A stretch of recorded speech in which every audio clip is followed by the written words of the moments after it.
6장입니다. 사도행전 6장 1절에서 7절 말씀입니다. 사도행전 6장 1절에서 7절 말씀입니다.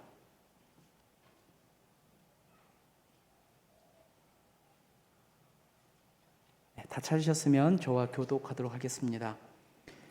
그때의 제자가 더 많아졌는데 헬라파 유대인들이 자기의 과부들이 매일의 구제에 빠짐으로 히브리파 사람을 원망하니 12사도가 모든 제자를 불러 이르되 우리가 하나님의 말씀을 제쳐놓고 벽대를 일삼는 것이 마땅하지 아니하니 형제들아 너희 가운데서 성령과 지혜가 충만하여 칭찬받는 사람 7을 택하라. 우리가 이 일을 그들에게 맡기고 우리는 오로지 기도하는 일과 말씀 사역에 힘쓰리라 하니 온 무리가 이 말을 기뻐하여 믿음과 성령이 충만한 사람 스데반과 또 빌립과 브로고로와 니가노로와 디몬과 바메나와 유대교에 입교했던 안디옥 사람 니골라를 택하여 사도들 앞에 세우니 사도들이 기도하고 그들에게 안수하니라. 하나님의 말씀이 점점 왕성하여 예루살렘에 있는 제자의 수가 더 심히 많아지고 허다한 제사장의 무리도 이 도에 복종하니라. 아멘. 네, 오늘은 문제풀기라는 제목을 가지고 은혜를 좀 나누려고 합니다. 우리가 너무 잘 알고 있는 말이 있죠. 위기는 기회다. 너무 자주 들어서 이제 흔해 빠진 말이 되었습니다. 그런데 여러분, 이 코로나 시대가 되면서 이 위기 관리 능력이 그 어느 때보다 요구되는 시대인 것 같습니다. 여러분, 영어 사전을 찾아보면 이 위기라는 단어, 이 crisis라는 이 단어가 이 위기라는 뜻도 있지만 또 다른 뜻 하나가 전환점, 분기점이라는 뜻이 있답니다. 다시 말하면 위기를 부정적으로 보면 이게 절망이지만 위기를 긍정적으로 보면 공동체를 바꾸는 전환점이 될 수 있다는 겁니다. 그럼 미국에 어느 한 목수가 있었답니다. 아주 작은 목공소에서 일했는데 갑작스럽게 해고를 당한 겁니다. 그런데 그 당시에 그의 나이가 40세, 먹여 살려야 할 토끼 같은 자식들이 있지 않습니까? 그런데 그 당시에 미국이 이 목재업 전체적으로 불황이 닥쳐서 또다시 취직이 또 안 되는 겁니다. 굉장히 어려운 시절을 지낸 거죠.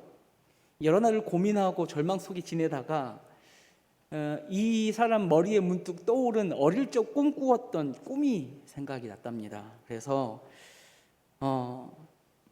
그 어릴 적 꿈이 무엇이었냐면 여행객들을 위해서 깨끗하고 저렴한 집을 지어서 제공하는 것. 지금으로 말하면 모텔, 여관, 호텔을 짓는 게 그 아이의 꿈이었던 겁니다. 자금이 없죠. 아내를 설득해서 집을 담보로 자금을 대출받습니다. 대출을 받아서 모텔 2개를 짓습니다. 근데 모텔을 지을 때에 그 사람 직업이 목수이기 때문에 인건비는 빠지겠죠. 그러니까 생각보다 돈이 많이 들이지 않게 집을 잘 지을 수 있었답니다.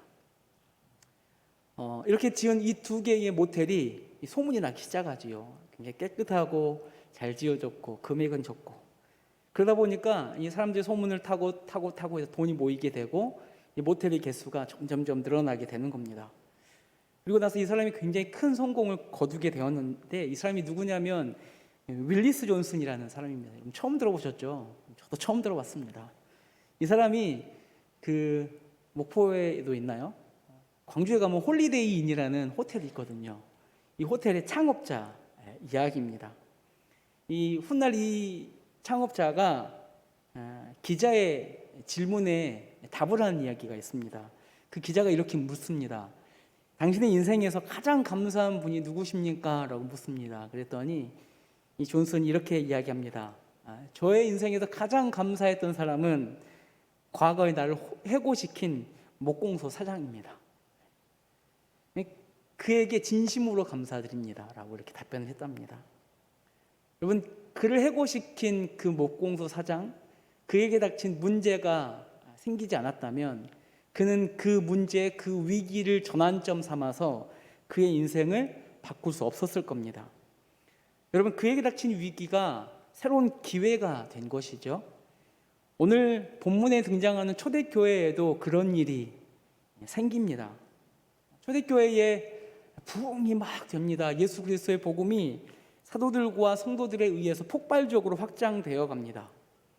근데 여러분, 우리가 사도행전을 읽다 보면 이 초대교회가 문제없는 교회가 아니었죠. 제자들이 어디를 가든 예수 그리스도 복음을 가르치고 전도하는 것을 그치지 않았고, 그로 인해서 성령의 역사로 제자의 수가 날로 많아졌습니다. 그렇지만 초대교회 역시 여러분 이 땅의 교회입니다. 완전하지 않은, 온전하지 않는 사람들이 모여있기 때문에 문제들이 생길 수밖에 없지요. 5장에 우리가 너무 잘 알고 있는 아나니아와 삽비라 사건이 등장하죠. 헌금을 뒤로 감춰 놓았다가 죽는 사건, 그 건강해 보이는 교회 공동체 안에서 발생하고, 또 오늘 본문에서는 이 교회 공동체 안에 헬라파 유대인과 히브리파 유대인들 간에 갈등이 생깁니다. 여러분, 성경이 참 재미있는 것이 어떤 거냐면, 여러분, 성경은 좋은 이야기만 써놓지 않는다는 겁니다. 여러분, 그렇게 분위기가 좋은, 부흥이 잘 되고 있는 초대교회의 갈등들을 그대로 성경에 기록해내고 있다는 겁니다. 여러분, 왜 그 이야기를 그냥 고스란히 집어넣어 놨을까요? 성경이 꾸며낸 이야기가 아니라는 겁니다. 실제로 발생한 사건을 기록했다는 진실성을 보여주고 있는 겁니다.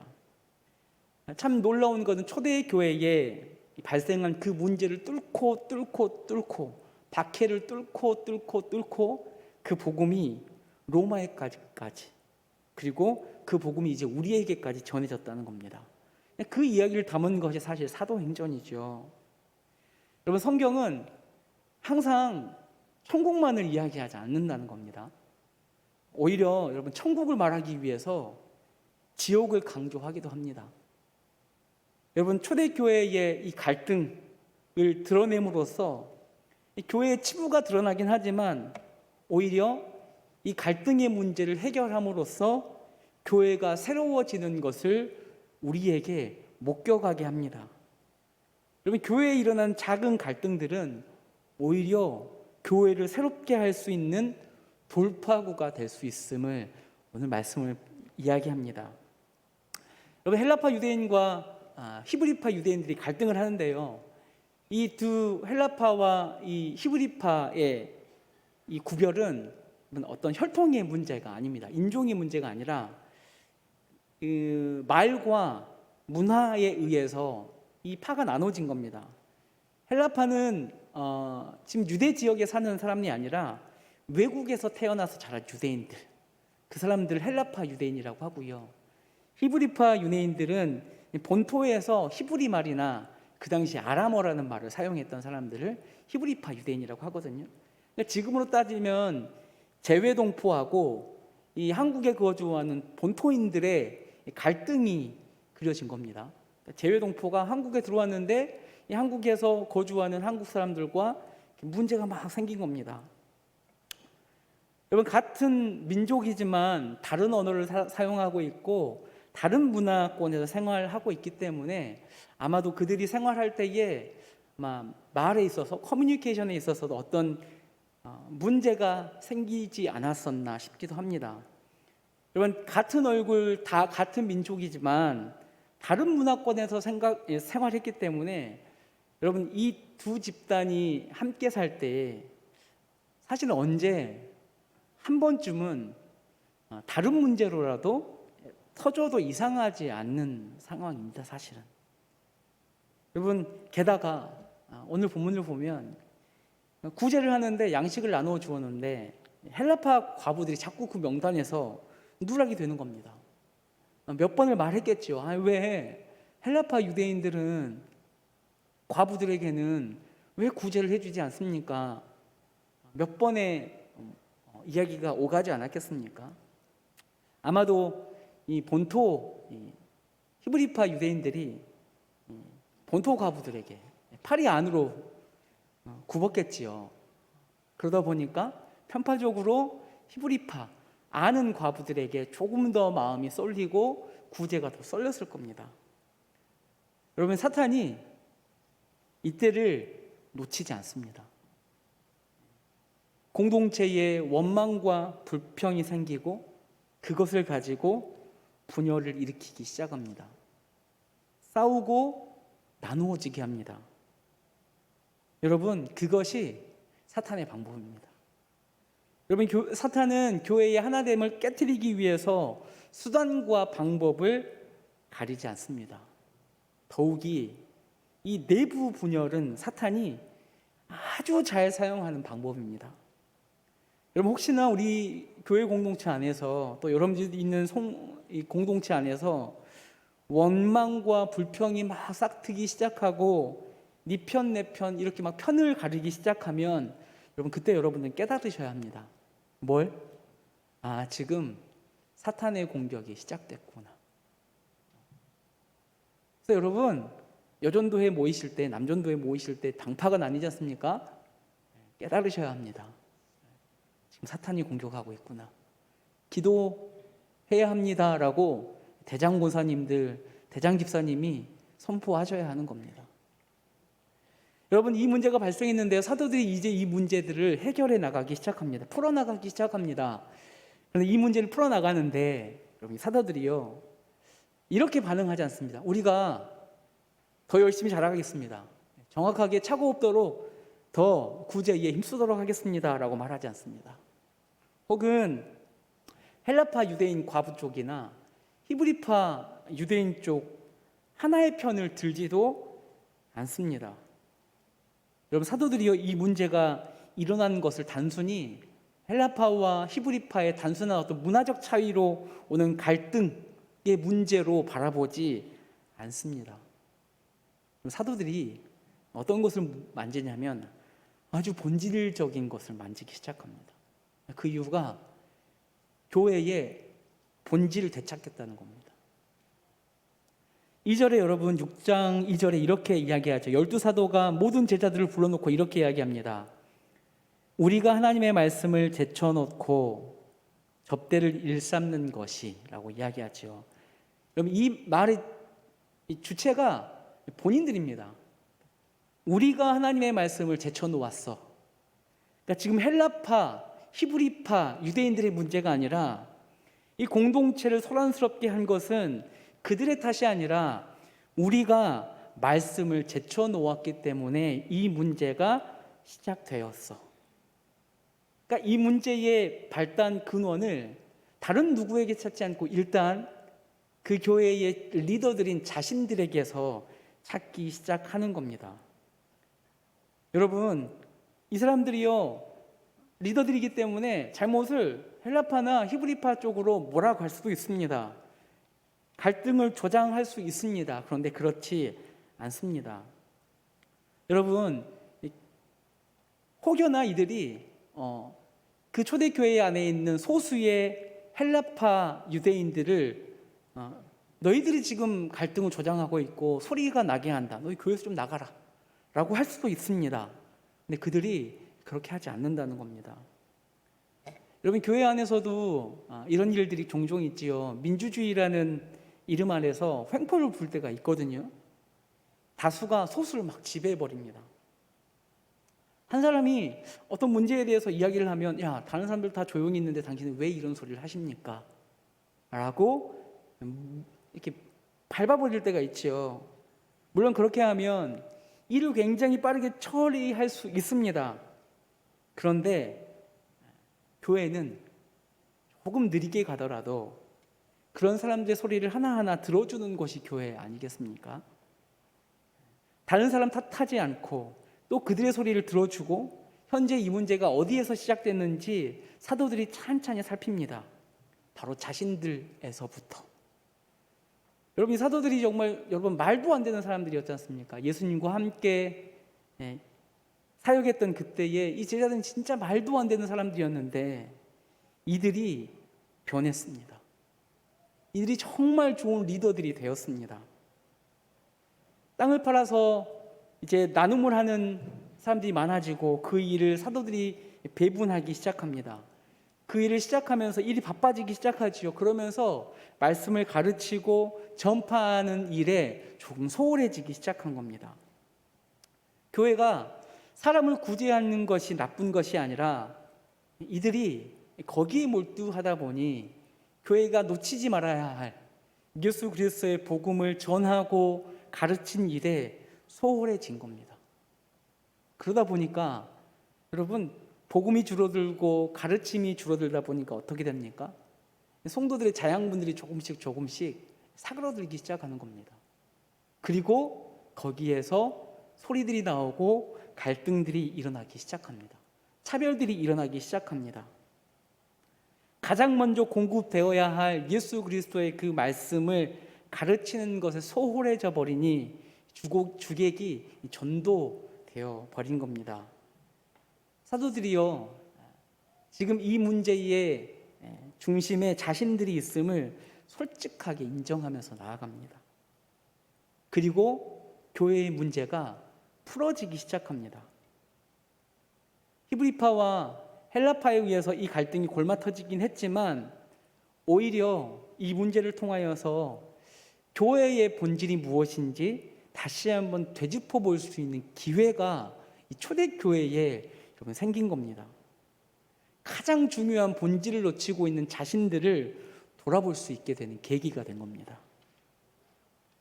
그럼 사도들이 이 교회 공동체에 생긴 이 문제가 더 이상 문제가 되지 않게 하기 위해서 방법을 강구하는데, 여러분, 그 방법이 무엇입니까?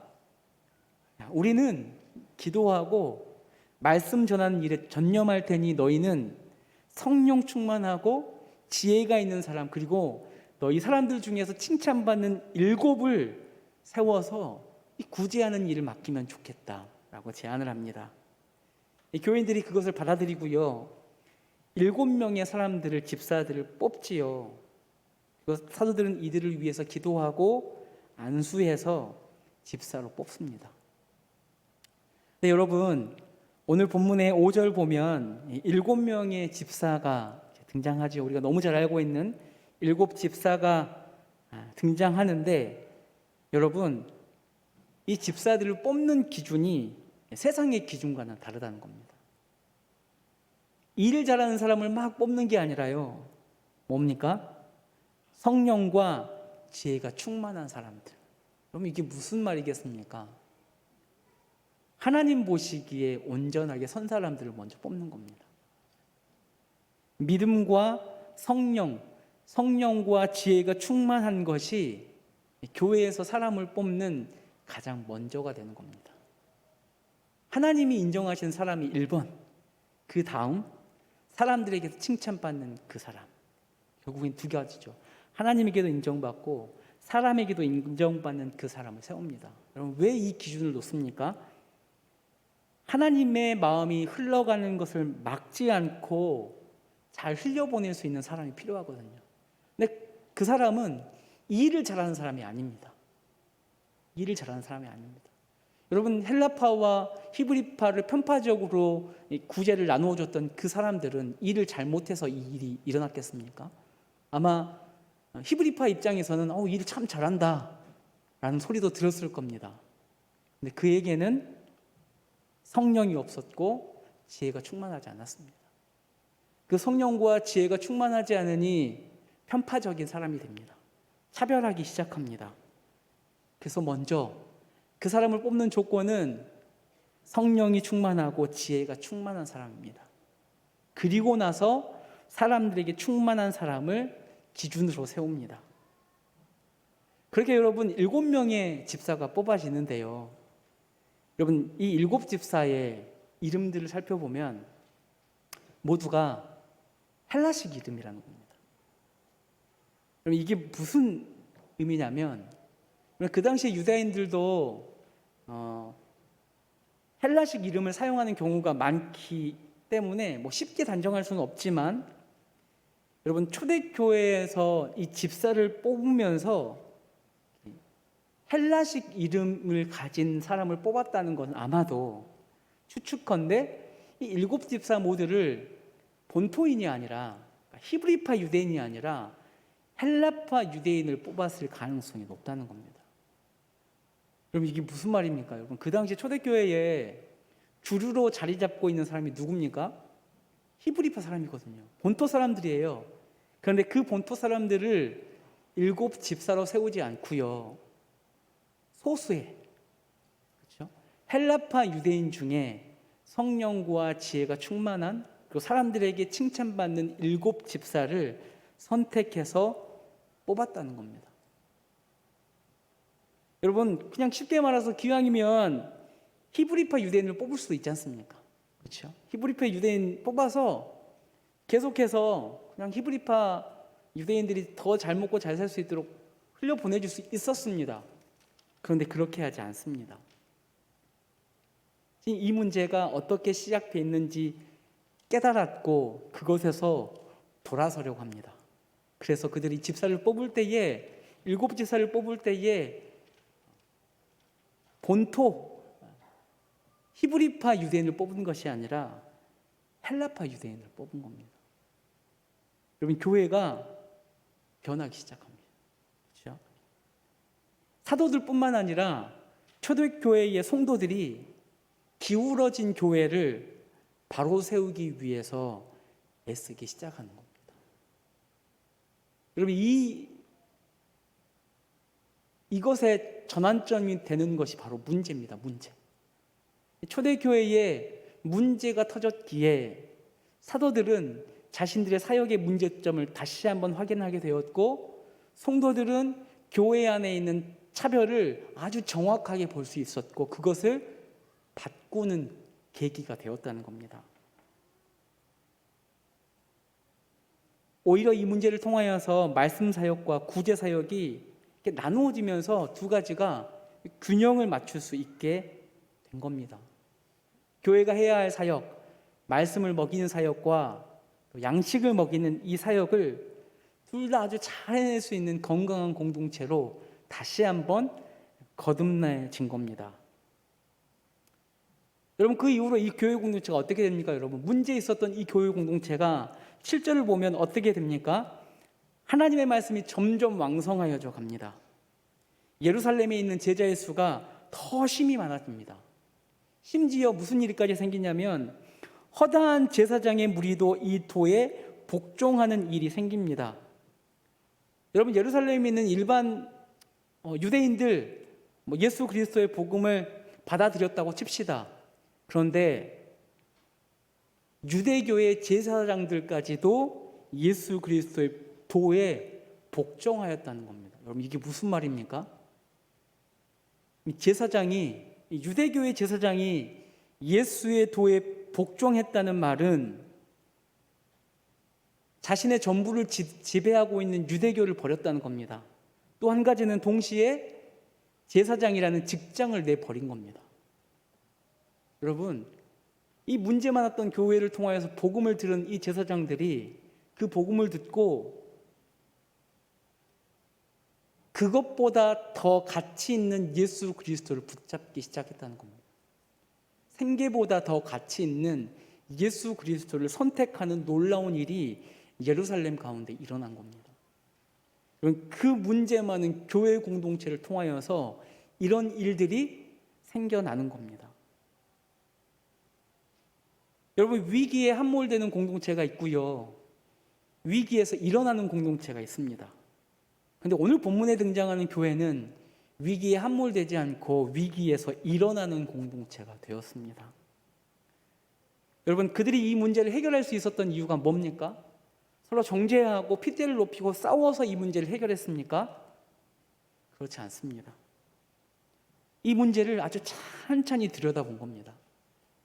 여러분, 저는 공부를 잘 못해서요, 공부 잘하는 청년들이나 사람들의 이야기를 들어보면 한결같이 똑같이 이야기하는 비법이 하나 있죠. 그건 뭐냐면 시험 문제를 천천히 살피라는 겁니다. 이해는 되지 않지만 천천히 살피다 보면 문제에 답이 있다고 이야기합니다. 한 번도 경험해보지 못했는데 문제에 답이 있답니다. 그래서 여러분, 이 공부를 잘하는 사람들은 이 문제를 아주 빠른 스피드로 잘 살핍니다. 그래서 그 문제에서 힌트를 얻어서 그 문제를 풀어냅니다. 여러분, 문제를 문제로만 인식하지 않고요, 문제 속에서 힌트를 찾아냅니다. 여러분, 교회도 마찬가지거든요. 교회가 문제가 생길 수 있습니다. 그런데 그 문제를 문제로만 바라보는 순간 교회는 갈등하고 분열합니다. 나뉩니다. 사탄의 노름에 그대로 놀아나는 겁니다. 그런데 문제가 생겼을 때에 그것을 문제로 바라보지 않고 힌트로 바라본다면, 기회로 바라본다면 그 문제를 가지고 사탄이 이 교회를 나누지 못할 겁니다. 이 문제를 통하여서 우리에게 말씀하시려고 하는 그 하나님의 말씀을 우리가 더 들으려고 할 때에 오히려 그 문제는 우리를 새롭게 할 겁니다. 여러분, 그 힌트는, 그 문제 속에서 찾아야 할 힌트는 무엇입니까? 사도들이 그랬던 것처럼, 성도들이 그랬던 것처럼 무엇이 본질인지 찾는 겁니다. 무엇이 본질인지.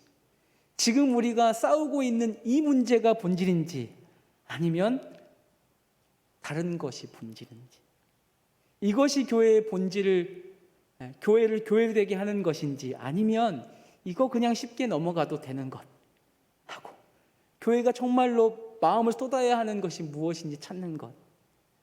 여러분, 그것을 이 사도들과 이 초대교회 성도들이 제대로 해냈기 때문에 이 초대교회에 등장한 이 문제를 아주 쉽게, 아주 현명하게, 아주 지혜롭게 풀 수 있었던 겁니다.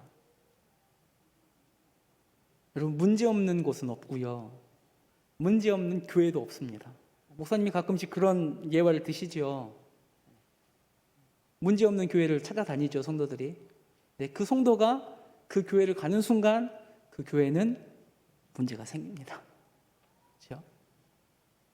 그런데 그 교회에 남아서 교회가 무엇인지, 하나님의 뜻이 무엇인지 찬찬히 기도하고 찾는 사람, 그 사람을 통해서 교회는 분열하지 않고 하나 되는 겁니다. 여러분, 우리 교회도 분명히 문제들이 있을 겁니다. 있을 겁니다. 네, 여러분, 이제 그 문제를 바라보는 시선을 좀 바꾸십시오. 사도들이 바라봤던 그 시선으로, 초대교회 성도들이 바라보았던 그 시선으로 바뀌기를 소망합니다. 그래서 그 문제들이 많으면 많아질수록 더 새롭게 바뀌고 변화되고 주의 뜻에 합당해지는 우리 목포교회가 되기를, 그곳에 힘을 보태는 여러분들이 되기를, 또 그것을 위해 기도하는 우리가 되기를 소망합니다. 기도하겠습니다. 하나님, 감사합니다. 오늘도 주의 말씀으로 우리를 가르치십니다. 주의 말씀이 왕성해 갈 때에 교회에 문제가 생깁니다. 어쩌면 사도들 덜컥 겁이 났을 수도 있습니다. 덜컥 겁이 나서 그 책임을 다른 사람에게 전가해 버리고 싶었을지도 모릅니다. 그런데 사도들이 깨어 있었습니다. 이 문제를 그냥 문제로 바라보지 않았습니다. 이 문제를 통하여서 그들이 회복해야 할 본질이 무엇인지 찾기 시작했습니다. 그리고 그들이 찾아냈습니다. 우리가 구제에 너무 열심이다 보니 주의 말씀을 전하고 가르치는 일에 소홀했다. 성도들도 그 사도들 따라 바뀌기 시작했습니다. 문제 속에서 힌트를 찾아내고 그 문제를 기회로 바꾸었습니다. 그리고 그들은, 그 교회는 점점 더 왕성해져 갔고, 제사장들까지도 예수 그리스도를 믿게 하는, 또 하나님이 일하시게 하는 그런 교회가 되었습니다. 하나님, 우리 목포교회가 그런 교회가 되기를 소망합니다. 문제 없는 교회가 아니라 문제를 하나님의 뜻대로, 하나님의 시선으로 잘 풀어낼 수 있는 교회 되게 해주십시오. 문제를 문제로 인식하여서 싸우고 다투고 그렇게 사탄에게 놀아나는 교회가 아니라, 사탄이 그 문제 가지고 우리를 장난질 치지 못하는 건강한 초대교회와 같은 우리 목포교회가 될 수 있도록 인도하여 주십시오. 그래서 하나님, 우리 목포교회가 주의 복음을 전하고 가르치고 구제하고 그렇게 두 마리의 토끼를 다 잡아낼 수 있는 하나님 보시기에 건강한 예수 그리스도의 제자를 더 왕성하게 세워가는 교회가 될 수 있도록 인도하여 주십시오. 감사합니다. 예수님의 이름으로 기도드립니다. 아멘. 찬송가 516장